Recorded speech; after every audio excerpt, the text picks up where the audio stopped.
안녕하세요. 올드앤뉴 진로진학연구소장 이진국입니다. 오늘은 고2 학생을 위한 2026학년도 입시 변화에 대해서 말씀드릴 건데요. 그 첫 번째로 서울대, 연세대, 고려대, 스카이의 입시 변화에 대해서 말씀드리겠습니다. 특히 고등학교 2학년 학생 중에 스카이를 노리는 학생들은 이러한 입시 변화를 잘 확인하셔서 철저히 준비하셔서 그 입시 변화의 혜택을 누리기를 바랍니다. 그럼 먼저 서울대에 대해서 말씀드리겠습니다. 서울대는요, 수시 정시에서 올해 고3 아이들과 고2 입시가 크게 차이가 없습니다. 굳이 차이가 있다면 하나 정도가 있는데요. 전공 연계 교과 이수 과목이 일부 모집 단위에서 변경이 됐는데 결론부터 말씀드리면 큰 변화가 아니니까 넘어가도록 하겠습니다. 그러면 이제 연세대 입시 변화 말씀드리겠습니다. 연세대에서 수시와 정시의 변화가 굵직한 것이 각각 하나씩 있는데요. 수시에서는요, 활동 우수형과 국제형에서 면접이 3배수가 아니고 4배수로 확대된 겁니다. 그러니까 가령 모집 정원이 10명이면 30명의 아이들을 1단계로 선발을 했다가 면접을 봐서 면접 점수를 더해서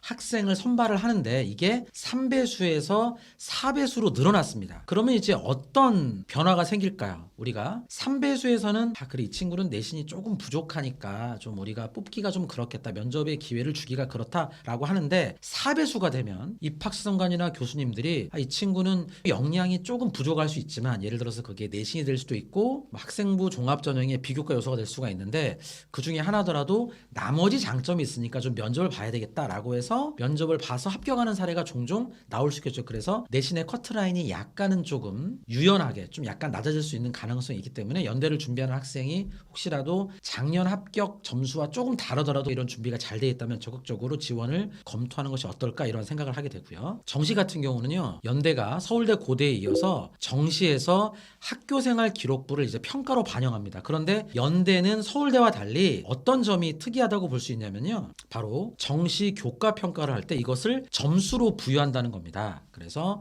등급이 나오는 과목과 ABC 성취도가 나오는 과목을 이제 구분하는데요. 예를 들어서 등급이 나오는 과목 같은 경우는 1, 2등급은 7점을 주고요. 3, 4등급은 6점을 주고 5등급은 5점을 주고 6, 7등급은 3 이렇게 됩니다. 1등급과 5등급의 차이가 2점 차이가 나겠죠.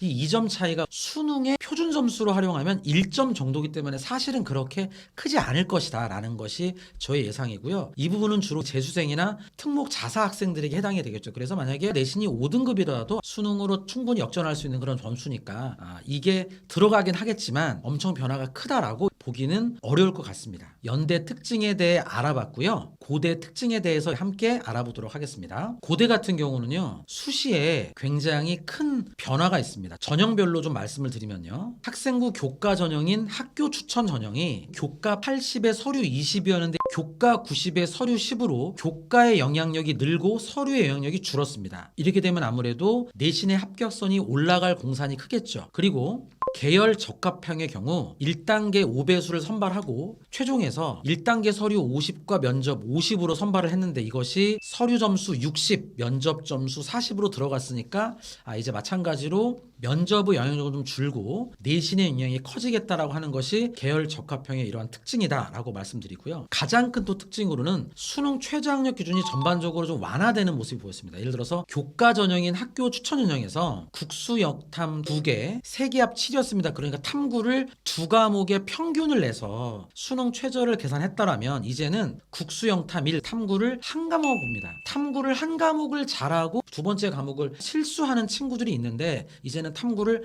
한 과목 보기 때문에 수능 최저가 완화됐다라는 모습이 있습니다. 그렇기 때문에 교과 전형인 학교 추천 전형은 작년 내신의 합격 끝 점수를 보고 지원을 하는 것보다는 내신의 합격선이 상승할 수 있다라는 점을 유념하셔서 지원하는 것이 되게 좋습니다. 학업 우수형은 특수학과, 반도체, 차세대 통신, 스마트 모빌 같은 경우는 2025학년도는 4개 합 7이었는데 이게 4개 합 8로 완화되었다는 모습이 있습니다. 논술 같은 경우도 그전에는 경영은 특별히 국수 영탐 4개 합 5여서 너무 셌다라고 하는데 이것이 통일돼서 고대 수시 논술 전형의 수능 최저학력 기준은 국수 영탐 탐구 하나 들어가고요. 4개 합 8이다라고 기억하시면 될 것 같습니다. 정시에서의 가장 큰 특징은 그 전에는 공대와 같은 이과 계열로 지원을 하기 위해서는 사탐을 보면 안 되고 탐을 봐야 됩니다. 그러니까 사탐을 봐서는 지원할 수가 없었습니다. 그런데 이제 이렇게 공대를 봤을 때는 과학탐구 변환 표준 점수에 3 가산을 주는 겁니다. 이것은 무엇을 의미하죠? 바로 사탐을 봐도 공대를 쓸 수 있게 되는 거죠. 참고적으로 서울대는 여전히 약대나 의대 공대를 가려면 과탐을 봐야 됩니다. 작년 같은 경우는 연대의 경우도 과탐을 본 학생한테는 가산점을 부여하는 방식으로 사탐을 봐도 공대에 지원할 수 있습니다. 올해부터는 서울대를 제외한